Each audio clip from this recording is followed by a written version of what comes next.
The morning sun cast long shadows across the military base as Captain Sarah Mitchell walked through the corridors of Building 7. Her combat boots echoed against the polished concrete floors, each step carrying the weight of a woman who had fought her way through 15 years of military service. At 38, Sarah had earned her rank through dedication, countless sleepless nights, and an unwavering commitment to protecting her country.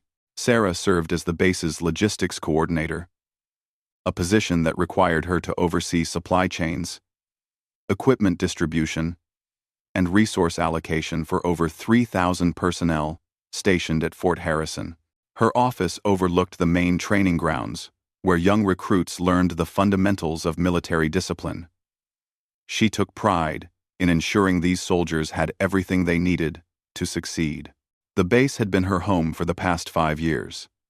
She knew every corner, every shortcut, and every person who mattered. Her reputation was spotless. Colleagues respected her efficiency, subordinates admired her fairness, and superiors valued her results. Sarah had always believed that hard work and integrity would carry her through any challenge the military could present. 3 men had recently arrived at Fort Harrison, each carrying the rank of general and wielding influence that extended far beyond the base's boundaries. General Marcus Webb commanded the Northeastern Division and was known for his aggressive expansion policies. His silver hair and piercing blue eyes masked a cunning mind that calculated every move 3 steps ahead. Webb had built his career on strategic alliances and wasn't afraid to eliminate obstacles that stood in his way. General Robert Kane controlled supply operations across multiple bases and held significant sway over resource distribution. His broad shoulders and commanding presence intimidated most people he encountered. Kane had earned his position through a combination of military excellence and political maneuvering. Behind his decorated uniform lay a man who understood that information was the most valuable currency in the armed forces. General David Torres overseen intelligence operations and maintained extensive networks throughout the military hierarchy. His quiet demeanor and analytical approach to problems made him perhaps the most dangerous of the 3. Torres rarely spoke unless his words could achieve a specific objective. His influence reached into the highest levels of government, and few people crossed him without facing consequences. The 3 generals had arrived under the pretense of conducting a routine inspection and evaluation of base operations. However, their extended stay and private meetings suggested a different agenda. They occupied the officers' quarters in the administrative building and held daily conferences that excluded most of the base's regular command structure. Sarah first noticed something unusual when supply requisitions began arriving with irregular approval codes. Shipments that should have taken weeks to process were being expedited without proper documentation. Equipment meant for training exercises was being redirected to unmarked vehicles that left the base during night hours. The patterns didn't match any standard military procedure she had encountered in her career. Her training had taught her to pay attention to details that others might overlook.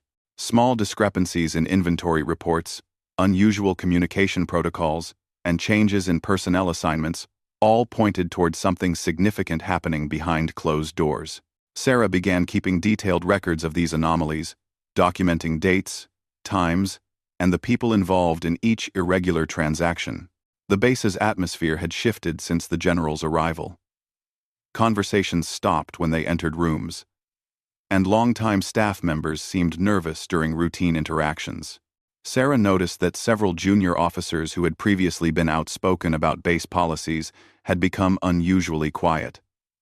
The change was subtle, but unmistakable to someone who had spent years observing military culture.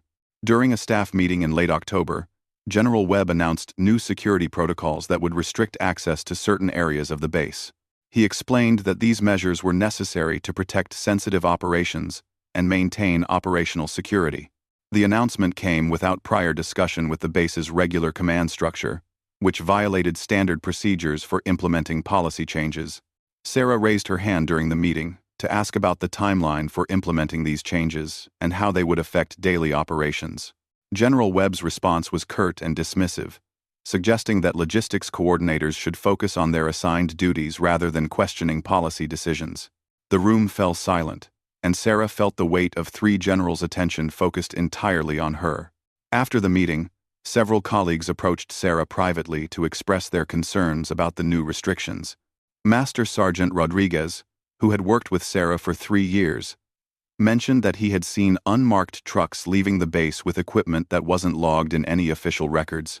Lieutenant Thompson shared that she had been told to stop asking questions about supply discrepancies that she had previously been responsible for investigating. Sarah realized that she had stumbled onto something much larger than routine policy changes. The three generals weren't conducting a standard inspection. They were implementing a coordinated operation that circumvented normal military oversight. Her position as logistics coordinator gave her access to information that could expose whatever they were trying to hide. That evening, Sarah stayed late in her office to review shipping manifests and supply records from the past month. The patterns became clearer as she compared official documentation with her personal observations. Expensive equipment was being requisitioned using emergency protocols, then diverted to locations that weren't listed in any standard military database. The financial value of these irregularities totaled millions of dollars. As she prepared to leave her office around 9 o'clock, Sarah heard footsteps in the hallway outside. The administrative building was normally empty at this hour, except for security personnel making their rounds. She quickly saved her files and locked her computer before gathering the printed documents she had been reviewing. General Torres appeared in her doorway just as she was putting on her jacket. His presence startled her, but she maintained her composure as he stepped into the office without invitation. He asked what she was working on so late, and Sarah explained that she was catching up on routine paperwork. Torres nodded slowly, his eyes scanning her desk and noting the papers in her hand. The conversation that followed would replay in Sarah's mind countless times over the coming weeks. Torres spoke in measured tones about the importance of discretion in military operations and the dangers that could result from misunderstanding complex situations. He emphasized that some information required careful handling and that jumping to conclusions could have serious consequences for everyone involved. Sarah assured him that she understood the importance of following proper protocols and maintaining security. However, Torres's visit felt more like a warning than a casual conversation. After he left, she realized that her investigation had not gone unnoticed by the three generals, who now controlled significant aspects of the base's operations. The next morning brought a memorandum announcing that Captain Sarah Mitchell would be transferred to a new assignment effective immediately. The orders came without explanation and bypassed the normal channels for personnel decisions. Sarah's 15 years of exemplary service and her current responsibilities were apparently irrelevant to the generals who had decided her fate overnight. Sarah requested a meeting with the base commander to discuss the transfer, but was informed that Colonel Harris was unavailable and that all personnel decisions were now being handled directly by the visiting generals. This represented a complete breakdown of normal military hierarchy and confirmed Sarah's suspicions that something illegal was taking place. She spent her final day at Fort Harrison, trying to document everything she had discovered and ensure that her replacement would have access to the information needed to continue normal operations. However, when she arrived at her office that morning, she found that her computer access had been revoked and her files were no longer available through the network. The printed documents she had reviewed the previous evening were missing from her desk, and the filing cabinets that contained backup copies had been sealed with official tamper-evident tape. Sarah realized that the three generals had moved quickly to eliminate any evidence of their activities and remove the person most likely to expose their operation. As she cleared out her personal belongings, Sarah made a decision that would change the trajectory of her life. She had sworn an oath to protect and defend her country, and that oath included protecting it from threats that came from within the military itself. The three generals might have removed her from the base, but they hadn't eliminated her knowledge of what they were doing. That afternoon, as Sarah prepared to leave Fort Harrison for the last time, she encountered General Webb near the main gate. He stopped her to express his regrets about her transfer and to wish her success in her new assignment. The conversation was cordial on the surface, but Webb's words carried an unmistakable undertone of threat. He mentioned that military careers could be fragile things and that certain types of accusations could destroy not only the person making them but also their families and friends. Webb reminded Sarah that she had a comfortable pension to look forward to, and a reputation worth protecting. The implication was clear. Silence would be rewarded, while speaking out would bring consequences. Sarah maintained her professional demeanor throughout the conversation, but inside she was calculating her next moves. The three generals controlled significant resources and influence, but they had made one crucial mistake. They had underestimated a woman who had spent 15 years learning how to fight battles that others thought she couldn't win. As she drove away from Fort Harrison that evening, Sarah looked in her rearview mirror at the base where she had dedicated 5 years of her life. The flags still flew proudly above the main buildings, and the young recruits continued their training as if nothing had changed. But Sarah knew that something rotten had taken root in a place that was supposed to represent honor and service. The three generals had won the first round by removing her from the base and eliminating her access to evidence. However, Sarah possessed something they couldn't confiscate: her memory, her training, and her determination to expose the truth. The real battle was just beginning, and she intended to make sure that the right side would ultimately prevail. The road ahead would test everything she had learned about courage, persistence, and the price of standing up for what was right. But as Sarah drove into an uncertain future, she carried with her the conviction that some fights were worth any sacrifice. The three generals might control Fort Harrison, but they didn't control her. Sarah's new assignment took her to a small administrative office in downtown Washington, processing veteran benefits claims. The fluorescent lights hummed overhead as she sat at a metal desk that was half the size of what she had commanded at Fort Harrison. Her supervisor, a civilian administrator named Janet Collins, treated her with polite indifference and seemed surprised that someone with Sarah's rank had been assigned to such routine work. The transition was jarring. Instead of coordinating million-dollar supply operations and managing logistics for thousands of personnel, Sarah now spent her days reviewing medical records and processing paperwork for discharged veterans. The work was important, but it felt like professional exile. Every morning, as she walked into the bland government building, she was reminded of how quickly a military career could be derailed. During her lunch breaks, Sarah began visiting the Library of Congress to research military procurement procedures and federal regulations governing base operations. She used her military identification to access databases that contained information about supply chain management and oversight protocols. Her goal was to understand exactly which laws the three generals had violated and how their operation had circumvented normal safeguards. The research revealed that military bases were required to maintain detailed records of all equipment transfers, and that any deviation from standard procedures had to be approved through multiple levels of command.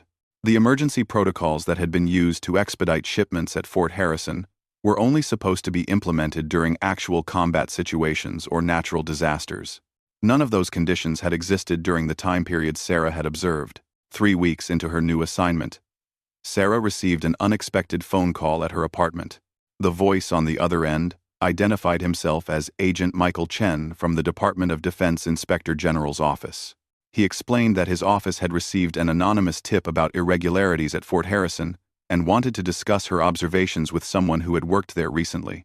Sarah agreed to meet Agent Chen at a coffee shop near the Capitol building the following evening. She arrived 30 minutes early and chose a table near the back where they could talk without being overheard. Chen arrived precisely on time.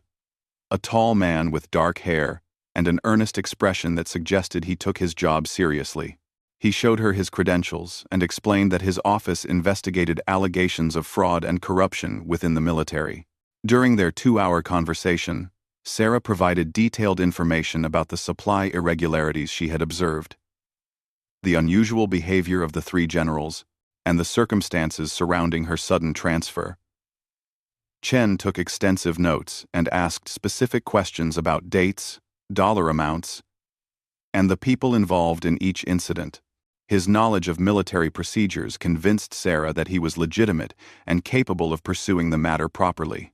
Agent Chen explained that investigating high-ranking military officers required substantial evidence and that accusations without proof could destroy careers and undermine legitimate operations. He asked Sarah if she would be willing to work with his office to gather additional information that could support a formal investigation. The request was voluntary, but Chen emphasized that her inside knowledge could be crucial to exposing potential criminal activity. Sarah understood the risks involved in cooperating with an inspector general investigation.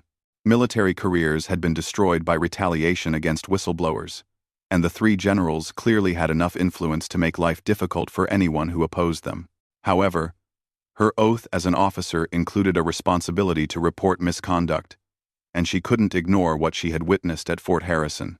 Over the following weeks, Sarah met regularly with Agent Chen to provide information and discuss strategies for gathering evidence. He explained that his office had begun monitoring financial records related to Fort Harrison and had identified several transactions that appeared to violate federal procurement regulations.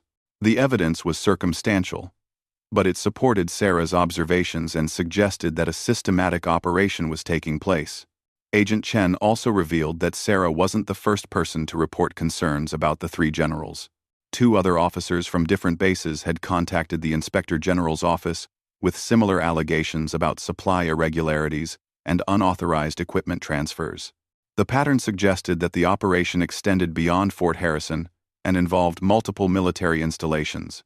The investigation required patience and careful documentation. Agent Chen explained that they needed to build a case that would withstand scrutiny from defense attorneys and that could result in criminal charges if the evidence supported that level of action. This meant gathering financial records, identifying witnesses, and establishing clear connections between the general's actions and violations of federal law. During this period, Sarah began receiving phone calls at odd hours, where the caller would hang up immediately when she answered. Her apartment mailbox was tampered with, and she noticed unfamiliar vehicles parked outside her building. The harassment was subtle, but persistent, clearly designed to make her feel watched and vulnerable. She reported these incidents to Agent Chen, who arranged for security measures to protect her while the investigation continued. Sarah's work at the Veterans Benefits Office provided unexpected assistance to the investigation. Her access to military personnel databases allowed her to research the backgrounds and assignments of people who had worked with the three generals at various bases. This information helped Agent Chen's team identify potential witnesses and understand the scope of the operation they were investigating. One evening in December, Agent Chen called Sarah with urgent news. A financial analyst working for his office had discovered that equipment supposedly transferred to Fort Harrison was actually being sold to private contractors at prices significantly below market value. The buyers were shell companies that had connections to businesses owned by relatives of the three generals. This represented clear evidence of corruption and fraud that could result in criminal charges. The discovery energized the investigation team, but it also increased the danger for everyone involved. Agent Chen warned Sarah that the three generals would likely escalate their efforts to intimidate witnesses once they realized that a formal investigation was uncovering concrete evidence of their crimes. He offered to arrange protective custody, but Sarah declined, preferring to maintain her normal routine while taking additional security precautions. Sarah's determination to see the investigation through was strengthened by letters she received from former colleagues at Fort Harrison. Master Sergeant Rodriguez wrote to tell her that morale at the base had deteriorated significantly since her departure, and that several good officers had requested transfers rather than work under the new command structure. Lieutenant Thompson mentioned that questions about supply discrepancies were now strictly forbidden, and that personnel who raised concerns faced immediate disciplinary action. The three generals had consolidated their control over Fort Harrison, but their heavy-handed approach was creating additional witnesses to their misconduct. Agent Chen's team began receiving anonymous tips from base personnel who were frustrated by the corruption they witnessed, but afraid to speak out openly. These tips provided valuable leads that helped investigators trace the flow of stolen equipment and identify additional victims of the fraud scheme. In January, the investigation reached a critical milestone when Agent Chen's team obtained a federal search warrant for the financial records of the shell companies that had been purchasing military equipment. The warrant was based on evidence that Sarah had helped gather, including detailed documentation of supply irregularities and testimony from witnesses who had observed the unauthorized transfers. The search revealed extensive records showing that millions of dollars worth of military equipment had been sold to private buyers over a period of 18 months. The three generals had used their positions to authorize emergency transfers, then diverted the equipment to companies they controlled, or that paid them substantial commissions. The scheme had generated enormous profits, while depriving military units of resources they needed for training and operations. Agent Chen called Sarah on the day the search warrants were executed to inform her that the investigation had gathered enough evidence to support criminal charges against all three generals. Federal prosecutors were reviewing the case and would likely file indictments within the next few weeks. Sarah's cooperation had been essential to building the case, and her courage in coming forward had made it possible to expose a fraud scheme that had affected multiple military bases. However, Agent Chen also warned that the most dangerous phase of the investigation was just beginning. Once the indictments were announced, the three generals would face decades in prison and would have nothing to lose by retaliating against the people who had exposed them. Sarah would need to remain vigilant and continue following security protocols until the case was resolved through the court system. Sarah felt a mixture of satisfaction and apprehension as she absorbed this news. The investigation had vindicated her decision to report the misconduct she had observed, and the evidence clearly showed that her concerns had been justified. The three generals who had seemed so powerful when they controlled Fort Harrison would soon face the consequences of their actions in federal court. But Sarah also understood that powerful people rarely accepted defeat gracefully, especially when facing the loss of their freedom and reputation. The three generals had already demonstrated their willingness to intimidate and threaten anyone who opposed them. With criminal charges pending, they might escalate to more serious forms of retaliation. As she prepared for whatever challenges lay ahead, Sarah reflected on the journey that had brought her to this point. 9 months earlier, she had been a respected logistics coordinator focused on managing supply operations for a major military base. Now she was the key witness in a federal fraud investigation that would determine whether justice prevailed over corruption within the military she had served for 15 years. The road ahead would test her resolve in ways she couldn't yet imagine. The three generals still wielded considerable influence and resources, and they had every incentive to prevent her testimony from reaching a courtroom. But Sarah had already proven that integrity and determination could overcome intimidation and threats. The final confrontation was approaching, and she intended to be ready for whatever it might bring. The federal courthouse in downtown Washington buzzed with activity as reporters gathered outside for what the media was calling the biggest military corruption trial in decades. Sarah Mitchell adjusted her dress uniform one final time before entering the building where she would testify against the three generals who had once seemed untouchable. The weight of her service ribbons reminded her of the oath she had taken 15 years earlier to defend the Constitution against all enemies, foreign and domestic. Agent Chen met Sarah at the security checkpoint and escorted her through the crowded hallways to the witness preparation room. Federal prosecutor Amanda Rodriguez reviewed the key points of Sarah's testimony one final time, emphasizing the importance of presenting facts clearly and answering only the questions that were asked. The prosecution's case relied heavily on Sarah's first-hand observations and her documentation of the supply irregularities that had first exposed the fraud scheme. The courtroom was packed when Sarah was called to testify. She walked confidently to the witness stand, raised her right hand, and swore to tell the truth before taking her seat. The three generals sat at the defense table in civilian suits, their military bearing still evident despite their changed circumstances. General Webb stared directly at her with the same calculating expression she remembered from their final conversation at Fort Harrison. Prosecutor Rodriguez began with questions about Sarah's military background and her role as logistics coordinator at Fort Harrison. Sarah described her responsibilities for managing supply operations and her training in recognizing irregularities in procurement procedures. Her 15 years of exemplary service established her credibility and expertise in the areas central to the case. The prosecutor then guided Sarah through a detailed account of the events she had observed during the three generals' stay at Fort Harrison. Sarah described the unauthorized equipment transfers, the use of emergency protocols during routine operations, and the millions of dollars worth of military property that had been diverted to private buyers.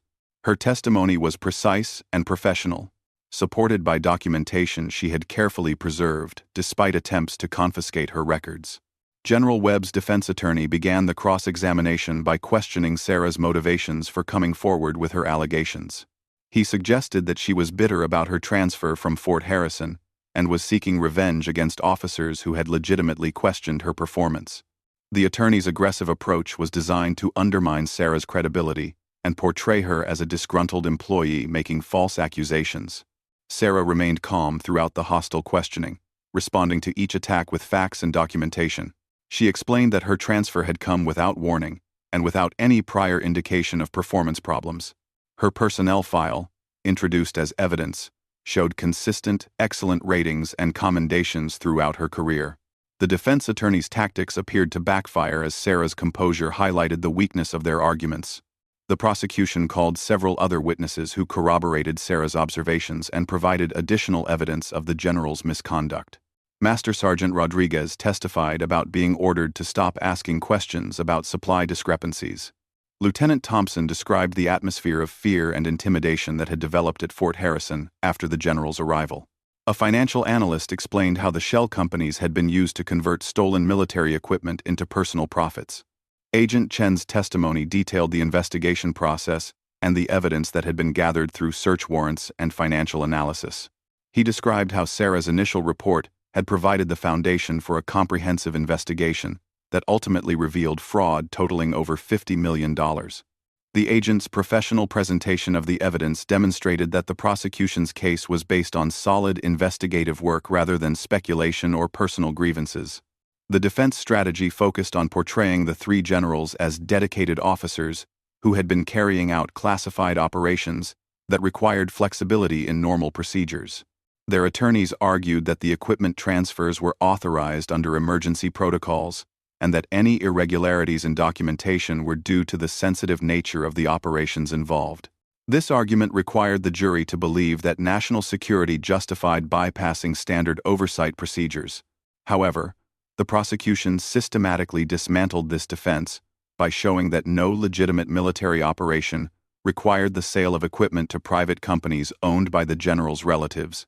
Expert witnesses testified that the emergency protocols cited by the defense were only applicable during actual combat situations or natural disasters. Financial records showed that the proceeds from equipment sales had gone directly to personal bank accounts rather than supporting any military objective. The trial lasted 3 weeks, with each day bringing new revelations about the scope and duration of the fraud scheme. Sarah attended every session, providing support to other witnesses and ensuring that the prosecution team had access to her detailed knowledge of military procedures. Her presence in the courtroom also sent a clear message that she remained committed to seeing the case through to its conclusion. During the final week of trial, the defense made a last desperate attempt to discredit Sarah's testimony. General Torres's attorney introduced evidence suggesting that Sarah had been romantically involved with a junior officer at Fort Harrison and had used her position to show favoritism in supply allocations. The accusation was completely fabricated, but it forced the prosecution to spend valuable time refuting claims that had no bearing on the fraud charges. Sarah testified again to address these false allegations directly. She provided documentation showing that her professional relationships had always maintained appropriate boundaries and that her decisions had been based solely on operational requirements. Several character witnesses testified about her integrity and professionalism throughout her career. The defense's attack on her personal life only reinforced the prosecution's argument that the generals would stop at nothing to avoid accountability. On the evening before closing arguments, Sarah received a phone call from an unknown number. The voice belonged to General Webb, who offered her a substantial sum of money to recant her testimony and claim that she had misunderstood the operations she had observed. He suggested that her military pension could be increased and that she could receive a prestigious assignment if she cooperated with his request.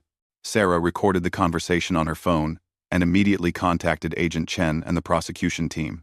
Webb's attempt to bribe a witness constituted additional criminal behavior and demonstrated that he remained willing to break the law even while facing trial for previous crimes. The recording was presented to the court the following morning and resulted in additional charges against Webb for witness tampering. The prosecution's closing argument emphasized that the case was about honor, integrity, and the duty of military officers to serve their country rather than enriching themselves. Prosecutor Rodriguez reminded the jury that Sarah Mitchell had risked her career and her safety to expose corruption that was stealing resources from the men and women who defended America. The evidence showed clearly that the three generals had betrayed their oath and violated the trust placed in them by the American people. The defense's closing argument was a final attempt to portray the generals as patriotic officers who had been unfairly targeted by overzealous investigators and disgruntled subordinates. However, their argument could not overcome the overwhelming evidence of financial fraud and the clear paper trail showing how military equipment had been converted into personal profits. The jury deliberated for 2 days before returning guilty verdicts on all counts against all 3 defendants. General Webb was convicted of fraud, conspiracy, and witness tampering. Generals Kane and Torres were convicted of fraud and conspiracy. The maximum sentences they faced totaled several decades in federal prison, effectively ending their military careers and their freedom.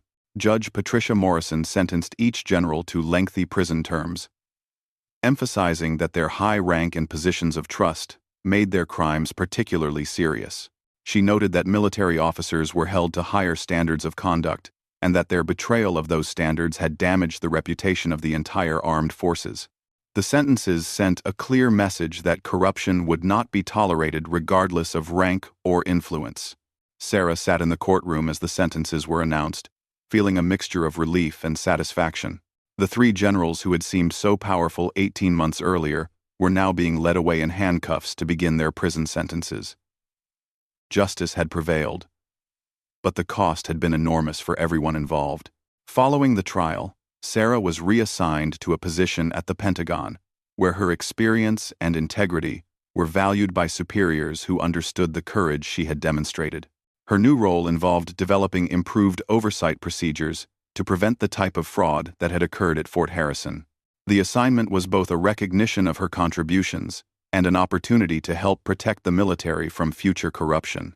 The Fort Harrison investigation led to broader reforms in military procurement procedures and strengthened oversight of equipment transfers between bases. Sarah's willingness to report misconduct despite personal risk had exposed weaknesses in the system that allowed corrupt officers to operate without detection.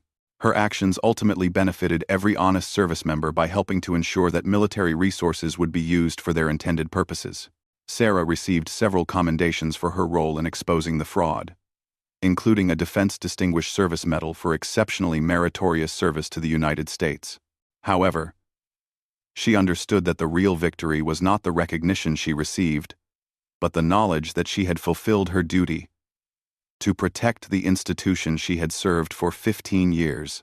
Years later, Sarah would look back on this period as a defining moment in her career and her life.